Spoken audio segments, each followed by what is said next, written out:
Mesmo sendo perseguidos, não negaram ao seu Deus.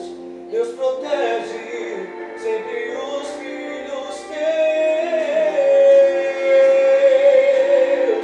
É Deus quem abre a porta, ninguém pode fechar. Se te perseguir, não temas, isso logo vai passar. Deus vai te guardar. Pois quem está com você é mais forte que o Não mal. pare agora porque já está perto o final. Deus por você vai lutar. Se te persegue, você é perseguido. Não adianta lutar contra os ungidos. Até no fogo ele entra com a gente. Também na prova dos leões está presente. Quem sofre por amor de Deus nunca padece. Porque Deus sempre dá o escape e fortalece. E quando morre vai direto para a glória. A recompensa da coroa de vitória.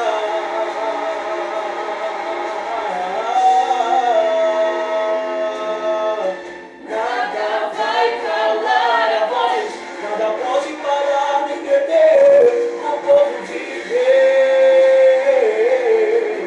Porque Deus envia anjos para nos guardar. E o que promete Deus cumpre, não vai falhar. Homem não pode Se te fechar.